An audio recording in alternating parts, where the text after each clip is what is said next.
राजकीय, सामाजिक, आध्यात्मिक, शैक्षणिक, शेतीविषयक बातम्यांसाठी आदर्श भारत माझा सदैव न्याय हक्कासाठी आपल्यासोबत। सन्माननीय आमचे नेते आदरणीय शरदचंद्रजी पवार साहेब यांनी माझ्या पक्षासाठी देत असलेल्या योगदानावर विश्वास ठेवून मला या ठिकाणी पनवेल महानगरपालिकेत प्रभाग 17 मध्ये निवडणुकीला उभं राहण्याची संधी दिलेली आहे आणि त्या संधीचं सोनं मी नक्कीच त्या प्रभागातील समस्या ज्या आहेत त्या सर्व सोडवण्याचा प्रयत्न करेल।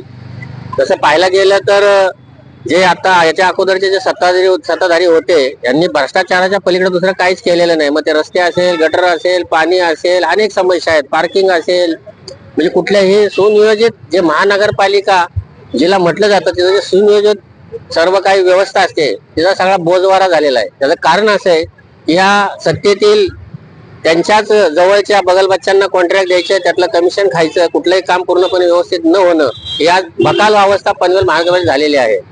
सर्वप्रथम मी तर माझ्या प्रभागामध्ये अशी अडचण आहे की आज आपल्या या ठिकाणी नवी मुंबई एअरपोर्ट झालेला आहे आणि एवढं मोठं एअरपोर्ट झाले त्यामुळे आता रहदारी अजून जास्त या ठिकाणी वाढली आली आहे। परंतु माझ्या प्रभागामध्ये सर्वात मोठा विषय जो आहे तो रेल्वे स्टेशनचा आहे।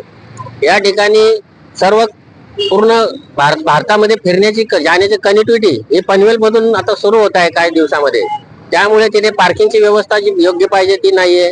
त्याचबरोबर त्या ठिकाणी रेल्वे स्टेशनच्या बाजूला सर्व पूर्ण झोपडपट्टीचा गराडा झालेला आहे। तर सर्वप्रथम मला त्या झोपडपट्टीचं पुनर्वसन करायचं आहे, त्यांना त्यांच्या हक्काची घरं मिळवून द्यायची आहेत आणि पनवेल रेल्वे स्टेशनचा परिसर आहे अत्यंत स्वच्छ करायचा आहे। त्याचबरोबर माझ्या प्रभागामध्ये ए टाईप असा तो एरिया आहे, भाटिया हायस्कूलचा रोड आहे, तिथं जरा जरी पाऊस पडला तर त्या ठिकाणी तुडुंब पाणी भरते।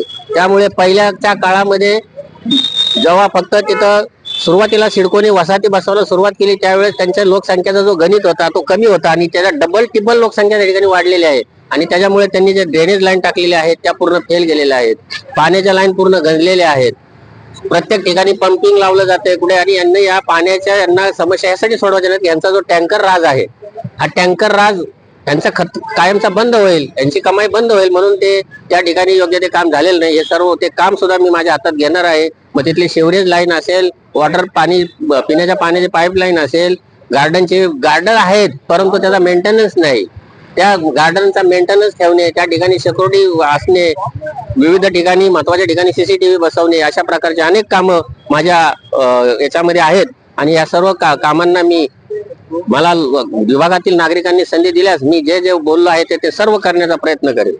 महाविकास आघाडीचं कशा प्रकारचं पाठबळ आहे आणि जनतेपर्यंत 15 दिवसाच्या कालावधीमध्ये कशा प्रकारे मतं आपल्या पार्ट्यात पडतील अशा कसे रणनीती? निश्चितच या महानगरपालिकेतील जनता सुज्ञ आहे। त्यांनी आता यांचा 5 वर्ष सत्तेतला आणि 5 वर्ष बिगर सत्तेतला कार्यक्रम पाहिला आहे। 9 वर्षानंतर आता महानगरपालिका लागते, अक्षरशः नागरिक त्रस्त आहेत। त्यामुळे नागरिकांना सुद्धा कळतंय की बाबा आपण यांना निवडून पुन्हा कसं देऊ, त्यांना पर्यायच पाहिजे आणि पर्याय म्हणून नागरिकच आम्हाला त्यांच्यासमोर पर्याय म्हणून प्रचंड बहुमताने निवडून देतील आणि आम्ही नागरिकांना आश्वासित करू इच्छितो की तुम्ही आम्हाला संधी द्या, आम्ही तुमच्या सर्व अडचणी दूर करण्याचा प्रयत्न नक्कीच करू। कारण आमच्या महाविकास आघाडीतील मित्र पक्षातील सर्वच माझ्या बरोबर असणारे उमेदवार हे सर्वसामान्य घरातील आहेत। त्या एरियामध्ये वास्तवात त्या एरियाचं जाण असणारे आम्ही सगळे उमेदवार आहोत।